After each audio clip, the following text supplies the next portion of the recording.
7.5% government school ரிசர்வேஷனில் இருக்கீங்களா? Congratulations, rank list release ஆகிடுச்சு. ஆனால் இதோட உங்கள் ஒர்க் முடிஞ்சதுன்னு நினச்சா அதுதான் ஃபர்ஸ்ட் மிஸ்டேக். உண்மையாக சொல்லணுன்னா ரேங்க் லிஸ்ட் ரிலீஸ் ஆன அப்புறம் தான் ஆக்சுவல் கவுன்சிலிங் ப்ராசஸ் ஸ்டார்ட் ஆகுது. இந்த ஸ்டேஜில் நிறைய ஸ்டூடெண்ட்ஸ் சின்ன சின்ன மிஸ்டேக்ஸ் பண்ணுறதால நல்ல காலேஜ் மிஸ் பண்ணுறாங்க. அதனால் இந்த வீடியோவில் ரேங்க் லிஸ்ட் வந்த அப்புறம் ஸ்டெப் பை ஸ்டெப் என்ன பண்ணணும், என்ன பண்ணக்கூடாது, காமன் மிஸ்டேக்ஸ் என்ன, கவுன்சிலிங்க்கு எப்படி ப்ரிப்பேர் ஆகணும்னு கம்ப்ளீட்டாக பார்க்கலாம். ரேங்க் பார்த்துட்டு பேனிக் ஆகாதீங்க. ரேங்க் லிஸ்ட் பார்த்ததும் 2 ரியாக்ஷன்ஸ் தான் யூஸ்வலி வரும். ஒருவேளை ரேங்க் ரொம்ப ஹையாக இருக்குது, நமக்கு சீட் கிடைக்குமா, இல்லாட்டி ரேங்க் நல்லா வந்திருக்கு, சீட் கன்ஃபார்ம். இந்த 2 தாட்ஸுமே கரெக்ட் இல்லை. கவுன்சிலிங் ரிசல்ட் டிசைட் ஆகிறதுக்கு ரேங்க் மட்டும் இல்லை, choice filling, seat availability, reservation rules, counselling process இவங்க எல்லாம் இம்பார்ட்டண்ட் ரோல் ப்ளே பண்ணுவாங்க. அதனால் ஃபர்ஸ்ட் டேலேயே ஒரு கன்க்ளூஷனுக்கு வராதிங்க. ஸ்டெப் 2, அப்ளிகேஷன் டீட்டெயில்ஸ் வெரிஃபை பண்ணுங்கள். ரேங்க் லிஸ்ட் ஓப்பன் பண்ணதோ டீட்டெயில்ஸ் வெரிஃபை பண்ணுங்கள். ஜென்ரல் ரேங்க் கரெக்டாக, கம்யூனிட்டி டீட்டெயில்ஸ் கரெக்டாக, அப்ளிகேஷன் இன்ஃபர்மேஷன் கரெக்டாக, government school reservation eligibility details சரியாக ரெஃப்ளெக்ட் ஆகியிருக்கா. ஏதாவது மிஸ்மேட்ச் நோட்டீஸ் பண்ணால் கிரீவன்ஸ் ரெட்ரஸல் பீரியடில் போய் சேஞ்ச் பண்ணிக்கோங்க. ஸ்டெப் 3, சாய்ஸ் ஃபில்லிங்க்கு இப்போவே ப்ரிப்பேர் ஆகுங்க.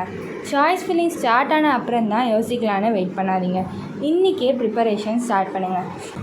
ஃபர்ஸ்ட் உங்கள் ப்ரிஃபர்டு கோர்சஸ் லிஸ்ட் க்ரியேட் பண்ணுங்கள். அதுக்கப்புறம் காலேஜஸை ஷார்ட் லிஸ்ட் பண்ணுங்கள். அப்புறம் 3 கேட்டகரிஸ் க்ரியேட் பண்ணுங்கள். Dream colleges, realistic colleges, safe colleges. இந்த ப்ரிப்பரேஷன் கவுன்சிலிங் டைமில் கன்ஃபியூஷனை அவாய்ட் பண்ணும். ஸ்டெப் 4, இந்த மிஸ்டேக் மட்டும் பண்ணாதீங்க. ரொம்ப காமன் மிஸ்டேக் என்ன தெரியுமா?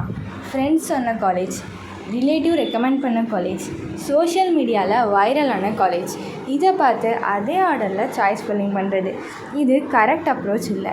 உங்களோட interest, preferred course, travel distance, hostel requirement, fees expectation, career goal எல்லாமே யூனிக். அதனால் உங்கள் டிசிஷன் நீங்களே ரிசர்ச் பண்ணி எடுக்கணும். ஸ்டெப் 5, ப்ரீவியஸ் இயர் டேட்டா எப்படி யூஸ் பண்ணணும். ப்ரீவியஸ் இயர் கட் ஆஃப் பார்க்குறது நல்லது, ஆனால் அதை ஃபைனல் ப்ரெடிக்ஷனாக எடுத்துக்கக்கூடாது. Every year applicants, preferences, seat availability, counselling trends மாறிக்கிட்டே இருக்கும். அதனால் ப்ரீவியஸ் இயர் இன்ஃபர்மேஷன் கைடன்ஸ்க்கு யூஸ் பண்ணுங்கள், கேரண்டின்னு எடுத்துக்காதீங்க. ஸ்டெப் 6, கவுன்சிலிங் டைமில் காமன் மிஸ்டேக்ஸ். இந்த மிஸ்டேக்ஸை அவாய்ட் பண்ணுங்கள். ஃபர்ஸ்ட், கவுன்சிலிங் டேட் மிஸ் பண்ணுறது. செகண்ட், சாய்ஸ் ஃபில்லிங் லாஸ்ட் மினிட்க்கு லீவ் பண்ணுறது. தேர்ட், ட்ரீம் காலேஜஸ் மட்டும் செலக்ட் பண்ணுறது. ஃபோர்த், சேஃப் சாய்ஸஸ் ஆட் பண்ணாமல் இருக்கிறது. ஃபிஃப்த், ரூமர்ஸை நம்பி டிசிஷன் எடுக்கிறது. அஃபிஷியல் இன்ஃபர்மேஷன் தான் எப்போவுமே ஃபர்ஸ்ட் ப்ரியாரிட்டியாக எடுத்துக்கணும். ரேங்க் லிஸ்ட் வந்தது பிகினிங் தான். கரெக்ட் பிளானிங் பண்ணால் கவுன்சிலிங் ஸ்ட்ரெஸ் ரொம்ப ரெடியூஸ் ஆகும். நெக்ஸ்ட் வீடியோவில் 7.5% ரிசர்வேஷன் ஸ்டூடெண்ட்ஸ்க்கு choice filling strategy, college order எப்படி டிசைட் பண்ணணும், அக்செப்ட் ஆப்ஷன், அப்வர்ட் ஆப்ஷன் எல்லாத்தையும் ப்ராக்டிக்கலாக எக்ஸ்பிளைன் பண்ணுறேன். வீடியோ யூஸ்ஃபுல்லாக இருந்தால் ஷேர் பண்ணுங்கள், சப்ஸ்கிரைப் பண்ணுங்கள். All the best for your counselling.